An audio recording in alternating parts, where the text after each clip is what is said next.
ये जानने के बाद कि सोवियत संघ महाशक्ति के रूप में कैसे उभरा, अगला बिंदु है ऐसे कौन लोग थे, ऐसे कौन पुरुष थे जिन लोगों ने सोवियत संघ को महाशक्ति बनाने में महत्वपूर्ण भूमिका निभाई। संसाधन हो, भौगोलिक संसाधन हो, जनता हो, लेकिन इनका उचित रूप से उपयोग ना कर पाएँ, इनको योजनाबद्ध तरीके से इनका विकास ना कर पाएँ, तो संसाधनों का और अन्य चीज़ों का होना कोई मायने नहीं रखता। आखिर वे कौन लोग थे यूएसएसआर के नेतृत्व में जिन लोगों ने सोवियत संघ को महाशक्ति के निर्माता के रूप में सुनिश्चित करने का कार्य किया। तो हम देखें अब सोवियत प्रणाली निर्माता जिसमें समाजवादी परिकल्पना को साकार रूप देने में किन लोगों ने बहुत महत्वपूर्ण योगदान दिया, साम्यवाद विचारधारा को इतनी गहरी पैठ देने में किन लोगों की भूमिका अहम रही। सर्वप्रथम व्लादिमीर लेनिन संस्थापक, कम्युनिस्ट पार्टी के संस्थापक नेता। उनका जन्म 1870 में हुआ और मृत्यु 1924 में हुई। ये बोल्शेविक कम्युनिस्ट पार्टी के संस्थापक थे। कम्युनिस्ट पार्टी उस काल में बोल्शेविक कम्युनिस्ट पार्टी कहलाती थी, उसके संस्थापक थे। और अक्टूबर 1917 में जो क्रांति हुई जिसमें ज़ार निकोलस को पदच्युत किया गया, सत्ता से वहाँ के राजा को हटाया गया, साम्राज्यवादी नीति को त्याग दिया गया, इस क्रांति के नेता थे व्लादिमीर लेनिन। इस क्रांति का सफल जो नायक की भूमिका जिन्होंने निभाई व्लादिमीर लेनिन थे। 1917 की क्रांति के बाद एक पार्टी, कम्युनिस्ट पार्टी शासन में आई और ज़ार निकोलस को गद्दी से हटाया गया, खदेड़ा गया। और 1917 से 1924 तक, अपनी मृत्यु तक, लेनिन सोवियत संघ के संस्थापक और वहाँ के प्रथम अध्यक्ष बने। इसके बाद मार्क्सवाद का जो सिद्धांत था, मार्क्सवाद कार्ल मार्क्स के नाम से है। कार्ल मार्क्स एक बहुत प्रसिद्ध नाम आपने सुना होगा, जर्मनी के एक बहुत बड़े दार्शनिक थे। उन्होंने एक नई विचारधारा लाई थी पहली बार, जिसमें मजदूरों के शासन की बात की थी। मजदूर, दुनिया के मजदूरों एक हो जाओ, ये उनका नारा था। और मजदूरों का अर्थ निम्न वर्ग के लोग, निम्न तबके के लोगों के शासन की बात की थी, जो साम्यवाद का आधारभूत सिद्धांत है, साम्यवाद का आदर्श है। तो कार्ल मार्क्स ने जो लिखा था अपनी पुस्तक दास कैपिटल में, जिसमें उसने मजदूरों का, निम्न वर्ग का आह्वान किया था कि एक होएं और दुनिया में अपना शासन करें, उस थ्योरी को, उस विचारधारा को प्रैक्टिकल रूप देना, व्यावहारिक रूप देने का कार्य लेनिन ने बखूबी किया। और मार्क्स की यह विचारधारा पहली बार किसी देश में व्यावहारिक रूप से लागू की गई और लेनिन इसके लिए जिम्मेदार थे। पूरी दुनिया में वे मार्क्सवाद या साम्यवाद के प्रणेता बने, क्योंकि इसके बाद सोवियत संघ में कार्ल मार्क्स के मार्क्सवाद या साम्यवाद की सफलता का ही परिणाम था कि उसके बाद अन्य देशों में भी साम्यवाद विचारधारा पनपने लगी, बढ़ने लगी और विकसित होने लगी। सोवियत प्रणाली के निर्माताओं की श्रृंखला में तीसरा नाम है निकिता ख्रुश्चेव का। निकिता ख्रुश्चेव 1953 से 1964 तक ये सोवियत संघ के राष्ट्रपति रहे, वहां के मुखिया रहे। और जो हमने पूर्व में पढ़ा स्टालिन, जो बहुत बड़ा तानाशाह था, एक तरीके से एक शासन था, एकल शासन था, अधिनायकवाद था। निकिता क्रुश्चेव इस तानाशाही शैली के बड़े कट्टर आलोचक थे, बहुत आलोचना करते थे और एक तरीके से हम कह सकते हैं कि बड़े लिबरल थे, ठीक अपने पूर्व के नेता के बिल्कुल उल्टे विचारों के थे कुछ मामलों में। उनने 1956 में अपने देश में कुछ सुधार लाना शुरू किया, यानी शासन में जब आए, राष्ट्रपति बने 1953 में, उसके बाद 1956 में उन्होंने कुछ प्रयास किया देश में कुछ परिवर्तन लाने का और कई सुधार लाए, क्योंकि स्टालिन का जो काल था वह बड़े तानाशाही काल था और इसमें बड़े कठोरता के साथ जनता से पेश आया जाता था। किसी तरह की लोकतांत्रिक भावनाएं पनपने नहीं दी जाती थी, किसी तरह का बोलने का विचार नहीं दिया कि बोलने की अनुमति नहीं दी जाती थी। वहां क्रुश्चेव ने आने के बाद एक तरीके से थोड़ा उदारवादी नीति अपनाई और अपने देश में कुछ सुधार लागू करते हुए उसने प्रयास किया कि सोवियत संघ थोड़ा एक लोकतांत्रिक कुछ हद तक थोड़ा बने। साथ ही उसने पश्चिमी देशों के साथ, पश्चिमी देश यानी अमेरिका और पश्चिमी यूरोप के देश जिसमें फ्रांस, इंग्लैंड, जर्मनी ये आदि आते हैं। पश्चिमी यूरोप नक्शे में दिख रहा है आपको, पश्चिमी यूरोप, फ्रांस, इंग्लैंड, जर्मनी, पुर्तगाल ये सब उसमें आते हैं और अमेरिका, इनके साथ उसने शांतिपूर्ण सह अस्तित्व का प्रस्ताव रखा। ये शांतिपूर्ण सह अस्तित्व मतलब पीसफुल को एग्जिस्टेंस। स्टालिन के समय अमेरिका और सोवियत संघ के बीच में बहुत तनाव था, बहुत ही ज्यादा तनाव। एक तरीके से दुनिया में नंबर 1 होने की होड़ के कारण दोनों के बीच में तनाव ही नहीं था, दोनों के बीच में अत्यधिक अविश्वास था और हथियारों की दौड़ थी। दोनों ही देश हथियारों का हॉट बेड बन चुके थे, हथियारों का जाल बिछा दिया था उन्होंने अपनी जमीन में। इसको देखते हुए क्रुश्चेव ने थोड़ा अपनी नीति में परिवर्तन किया और पश्चिमी देशों को उसने शांतिपूर्ण सह अस्तित्व का सुझाव रखा, यानी शांति से हम भी रहें, आप भी रहें, हम दोनों का अस्तित्व शांति के पालन में ही हो सकता है, ऐसा उसने प्रस्ताव रखा। यानी कुल मिलाकर जो तनातनी थी, जो दौड़ थी, उस दौड़ में थोड़ा शांति रखी।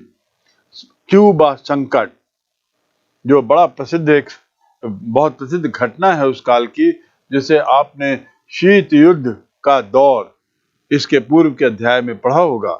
उसमें जो क्यूबा संकट हुआ था 1962 में, उस क्यूबा संकट को सुलझाने में क्रुश्चेव ने एक बहुत अहम महत्वपूर्ण भूमिका निभाई थी और वो भूमिका बड़ी प्रैक्टिकल थी, बड़ी व्यावहारिक थी। जो उसने कोई कूटनीति का सहारा तो लिया, डिप्लोमेसी का सहारा तो लिया, लेकिन छल कपट उसकी इस कूटनीतिक नीति के बाहर थी। उसने बड़े स्पष्ट, साफ, गोचर तरीके से अमेरिका के सामने समस्याएं रखी, बातें रखी और अमेरिका ने भी अपनी बातें क्रुश्चेव के सामने रखी। ये पीसफुल को एग्जिस्टेंस, शांतिपूर्ण सह अस्तित्व का एक उदाहरण था और जिस तरीके से क्रुश्चेव ने क्यूबा के संकट को हल करने में अपनी भूमिका निभाई, उसे बहुत सराहा गया। निकिता क्रुश्चेव के बाद अगले जो नेता रूस के आए, सोवियत संघ के, उनका नाम था लियोनिद ब्रेजनेव। ये ब्रेजनेव के नाम से ज्यादा प्रसिद्ध थे। इनका जन्म 1906 में और देहांत 1982 में, यानी लगभग 76 साल की आयु तक ये राष्ट्रपति रहे।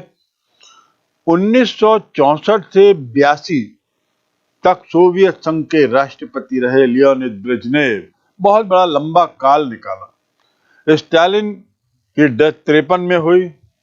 53 से 63 या 64 तक ख्रुश्चेव रहे और ख्रुश्चेव के बाद ब्रेजनेव आए और ब्रेजनेव 64 से 82 यानी बहुत लंबे काल तक करीब 18 साल तक वे सोवियत संघ के राष्ट्रपति रहे और उनके इस काल ने बहुत सारी घटनाएं, ऐतिहासिक घटनाएं, अंतर्राष्ट्रीय घटनाएं देखी। इन्होंने भी संयुक्त राज्य अमेरिका या यूएसए के साथ संबंध सुधारने का, तनाव में कमी लाने का बहुत प्रयास किया। बहुत बार उन्होंने समझौते का प्रयास किया, बहुत बार सलाह मशवरा किया, अमेरिका के साथ बातचीत की अपने 18 वर्ष के काल में। दूसरे शब्दों में तनाव में, पारस्परिक तनाव में कमी लाने की एक कोशिश जो ख्रुश्चेव ने शुरू की थी, ब्रेजनेव ने उसे जारी रखी और सतत प्रयास करते रहे। जहां एक और उनके इस प्रयासों के लिए जाना जाता है, शांतिपूर्वक रहने के प्रयासों के लिए जाना जाता है, वहीं दूसरी ओर इन्हीं के काल में सोवियत संघ ने अफगानिस्तान पर सैन्य आक्रमण किया। देखिए अफगानिस्तान कहाँ स्थित है? भारत और सोवियत संघ के बीच का एक क्षेत्र है जो अफगानिस्तान कहलाता है। यहाँ पर सोवियत संघ ने किसी कारणों से हमला किया, उस पर आक्रमण किया, सैन्य आक्रमण किया। परिणाम क्या हुआ कि हजारों लाखों अफगानों को अत्यधिक दुख सहना पड़ा।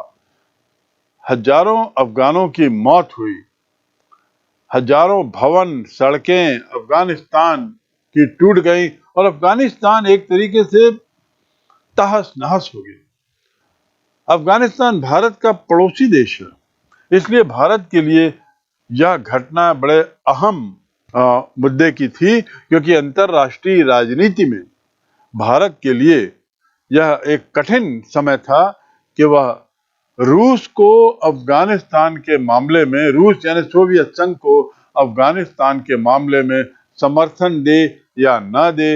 यदि समर्थन देना उसकी व्यवस्था है तो किस हद तक समर्थन दे, ये उसके लिए एक बड़ी समस्या थी। तो इस प्रकार हम देखते हैं कि ब्रेजनेव एक और जहां अमेरिका के साथ शांतिपूर्वक अच्छे संबंधों के लिए प्रयासशील थे, वहीं दूसरी ओर उन्होंने कुछ क्षेत्रों में व्यर्थ पे कब्जा करने का प्रयास किया, जैसे अफगानिस्तान में। उसके लिए उनकी बहुत आलोचना हुई और अफगानिस्तान पे रूस के हमले से जहां अफगानिस्तान तहस नहस हुआ ही, वहीं रूस को भी भारी नुकसान पहुंचा। उसके भी हजारों सैनिक मारे गए और एक पड़ोसी के नाते अफगानिस्तान की अस्थिरता रूस के लिए भी, सोवियत संघ के लिए भी बड़ी भारी पड़ी। ब्रेजनेव के बाद अगले नेता हैं जिन्होंने रूस का नेतृत्व किया, वे थे गोर्बाचेव।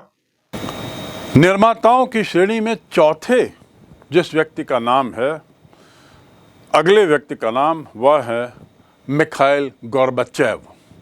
मिखाइल गोर्बाचेव बहुत प्रसिद्ध नाम, क्योंकि जैसे संस्थापक के रूप में, सोवियत संघ के संस्थापक के रूप में व्लादिमीर लेनिन का नाम आता है, ऐसे ही सोवियत संघ के अंतिम राष्ट्रपति के रूप में, सोवियत संघ के विघटन के काल में जो राष्ट्रपति थे उनका नाम मिखाइल गोर्बाचेव।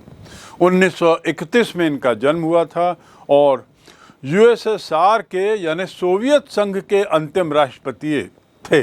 इसके बाद सोवियत संघ विघटित हुआ, टूटा, 15 राष्ट्रों में टूटा और उसके बाद इन राष्ट्रों के अलग अलग राष्ट्रपति हुए। तो ये अंतिम राष्ट्रपति माने जा सकते हैं जो 1985 में सोवियत संघ के राष्ट्रपति बने और सोवियत संघ के पूर्ण विघटन तक यानी 25 दिसंबर 1991 तक वह वहाँ के राष्ट्रपति रहे। और 25 दिसंबर को उन्होंने जब ये घोषणा की कि मैं राष्ट्रपति पद से इस्तीफा देता हूँ, तब सोवियत संघ का विघटन पूर्ण हो गया, सोवियत संघ का अंत हो गया, दो ध्रुवीय विश्व का अंत हो गया और अब दुनिया 26 दिसंबर से एक ध्रुवीय हो चली। तो इस प्रकार गोर्बाचेव इतिहास में इस बात के लिए अमर हो गया। कि उन्होंने दुनिया में कुछ ऐसे अपने कार्यों से कुछ ऐसे परिवर्तन लाए जो ऐतिहासिक हो गए। सोवियत संघ में सुधारों का दौर गोर्बाचेव ने शुरू किया, और ये सुधारों की ज़रूरत क्यों थी? क्योंकि जनता कई चीज़ों से त्रस्त थी। बहुत जगह देश के अंदर कुछ विद्रोह हो रहे थे, कुछ आंदोलन हो रहे थे, साम्यवादी विचारधारा के प्रति बहुत लोगों का मोह था, वो भंग हो चुका था। तो गोर्बाचेव ने सुधार के प्रयास किए। दुर्भाग्य से ये सुधार थोड़े धीमे रहे और इसलिए जनता ने इसे उतना नहीं स्वीकारा और देश से अलग होना ही पसंद किया। राजनीतिक सुधारों के इस श्रृंखला में जो उन्होंने सुधारों का जो एक पैकेज दिया उसका नाम था ग्लास नॉट राजनीतिक सुधारों की श्रृंखला। और ऐसी आर्थिक सुधारों की श्रृंखला जो उन्होंने शुरू की वह प्रसिद्ध है पेरेस्ट्रोइका के नाम से। तो गोर्बाचेव, पेरेस्ट्रोइका, ग्लासनॉट, अंतिम राष्ट्रपति, विघटन के समय के राष्ट्रपति और सोवियत संघ में नवीन सुधारों की श्रृंखला प्रारंभ करने वाले राष्ट्रपति के रूप में जाने जाते हैं। इसके साथ ही गोर्बाचेव ने यूएसए के साथ जो हथियारों की दौड़ थी उसको रोकने में काफ़ी सफल हुए। हथियारों की दौड़ का परिणाम क्या था कि इस यूएसएसआर अपनी सारी ऊर्जा, अपनी सारा धन सैन्य साजो सामान में लगा रहा था। शीत युद्ध बढ़ता जा रहा था, वाक युद्ध बढ़ रहा था और ऐसा लगता था जब तब कि विश्व युद्ध के कगार पर है। गोर्बाचेव ने विश्व शांति पे एक बहुत महत्वपूर्ण भूमिका निभाई और उन्होंने यूएसए के साथ मित्रता का हाथ बढ़ाया और जो हथियारों की होड़ थी उसे कम करने में काफ़ी योगदान दिया। इसके साथ ही परिणाम क्या हुआ? शीत युद्ध थोड़ा नरम पड़ा, ठंडा हुआ।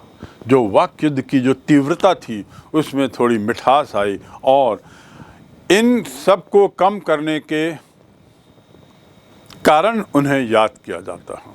उन्होंने शीत युद्ध मात्र उसको प्रभाव को कम ही नहीं किया बल्कि एक तरीके से समाप्त करने में भी इनका काफ़ी योगदान है। दुर्भाग्य से मिखाइल गोर्बाचेव जहां एक ओर सोवियत संघ की एकजुटता को बनाए रखने के लिए प्रयासरत थे और उस दिशा में उन्होंने जहां कई सुधार लाने की कोशिश की, शीत युद्ध में का प्रभाव कम करने की कोशिश की, वहीं दूसरी ओर गोर्बाचेव पर ही सोवियत संघ के विघटन का भी आरोप है। उन्होंने जो सुधारों का प्रयास किया, सुधारों को लाने का प्रयास किया, दुर्भाग्य से वे सुधार शायद विलंब से आए, ऐसा लोगों का, इतिहासकारों का मानना है। और तब तक काफ़ी पानी पुल के नीचे से बह चुका था और जनता त्रस्त हो चुकी थी और सोवियत संघ के अंदर के जो बहुत से हिस्से थे वे लगभग मन बना चुके थे कि अब हमें आज़ाद होना है, अब हमें गणतंत्र बनाना है। तो वे विघटन के लिए भी जिम्मेदार माने जाते हैं। गोर्बाचेव के बाद येल्त्सिन आए। बोरिस येल्त्सिन के नाम से प्रसिद्ध ये व्यक्ति 1931 में इनका जन्म हुआ और रूस के पहले चुने हुए राष्ट्रपति थे। अब ये शब्द का क्या अर्थ है, चुने हुए राष्ट्रपति? इसका अर्थ पूर्व में क्या था? Gorbachev, Brezhnev, Khrushchev, Stalin, Lenin, ये कोई जनता के द्वारा नहीं चुने गए थे। इसे पार्टी ने इन लोगों को अपना मुखिया बनाया था और एक ही पार्टी होती थी। दूसरे शब्दों में एकल राज जो पहले था उसमें जनता का कोई स्थान नहीं था। ब्रेजनेव भी पार्टी के दम पर राष्ट्रपति बने, गोर्बाचेव भी और उसके पहले लेनिन, स्टालिन आदि भी। गोर्बाचेव का जन्म जब हुआ उस समय स्थितियां दूसरी थी, लेकिन बोरिस येल्त्सिन जब रूस के पहले चुने हुए राष्ट्रपति बने, इसका मतलब यह हुआ कि 1991 में रूस या सोवियत संघ बदल गया था। ध्यान से सुने कि मैं आपको कह रहा हूं कि बोरिस येल्त्सिन रूस के पहले चुने हुए राष्ट्रपति, दूसरे शब्दों में सोवियत संघ जो जिसकी चर्चा अभी तक हो रही थी वह अब टूट चुका था, वह अब अस्तित्व में नहीं था। और उन्हीं सोवियत संघ में से एक देश का नाम था रूस। तो इस नए देश में जो चुनाव हुए उस चुनाव में बोरिस येल्त्सिन विजयी हुए। इस चुनाव में एक से ज्यादा पार्टियां शामिल हुई, एक से ज्यादा लोग चुनाव में खड़े हुए, यानी काफी कुछ लोकतांत्रिक था ये चुनाव, और बोरिस येल्त्सिन इस चुनाव में जीते। ये 1991 से 1999 तक ये रूस के राष्ट्रपति रहे। ख्याल रखेंगे, बोरिस येल्त्सिन के पहले जिस भौगोलिक क्षेत्र को हम सोवियत संघ बोलते हैं, USSR, union of Soviet socialist Republic जिसको हम बोलते हैं, वह क्षेत्र अब टूट चुका था 15 देशों में, और उन्हीं में से एक देश का नाम था रशिया या रूस। और उस रूस या रशिया में सोवियत संघ के टूटने के बाद पहली बार जो आम चुनाव हुए, पहली बार जो लोकतांत्रिक पद्धति से चुनाव हुआ, उसमें बोरिस येल्त्सिन विजयी हुए और राष्ट्रपति बने। और कब तक रहे? 1999 तक। वे कम्युनिस्ट पार्टी में थे पूर्व में, और कम्युनिस्ट पार्टी के बड़े ताकतवर नेता थे। गोर्बाचेव के काल में तो वो मेयर भी थे, आदि आदि। लेकिन ये गौरतलब है कि कम्युनिस्ट पार्टी में रहते हुए धीरे धीरे ऊपर पहुंचना और अंततः फिर सत्ता के केंद्र यानी राष्ट्रपति बनना। मिखाइल गोर्बाचेव द्वारा उन्हें मॉस्को का मेयर बनाया गया था, और जैसे जैसे समय बीता गया गोर्बाचेव के आलोचकों में शामिल हो गए येल्त्सिन। येल्त्सिन को मेयर का पद गोर्बाचेव के कारण मिला, जो उनके पहले राष्ट्रपति थे। लेकिन समय के साथ साथ गोर्बाचेव और येल्त्सिन के बीच में विचारों का मतभेद होने लगा। दोनों अलग अलग दिशा में बात करने लगे और थोड़ा स्थितियां बिगड़ने लगी। गोर्बाचेव के आलोचकों में वो शामिल हो गए और अंततः उन्होंने कम्युनिस्ट पार्टी से इस्तीफा भी दे दिया। उस समय की जो सबसे बड़ी पार्टी थी कम्युनिस्ट पार्टी, क्योंकि पहले तो केवल कम्युनिस्ट पार्टी ही थी, फिर जब सोवियत संघ टूटा और रूस बना तो स्वतंत्र पार्टियां और आई, शामिल हुई, और इस चुनाव में बोरिस येल्त्सिन विजयी हुए। उन्होंने कम्युनिस्ट पार्टी से इस्तीफा दिया और 91 में सोवियत संघ के शासन के विरुद्ध जो आंदोलन हुआ था उसमें शामिल हुए थे, उसमें उन्होंने भाग लिया, और वहीं से उन्हें बहुत बड़ा राजनीतिक मान्यता मिली और राष्ट्रपति बनाए गए, पहले चुने हुए राष्ट्रपति।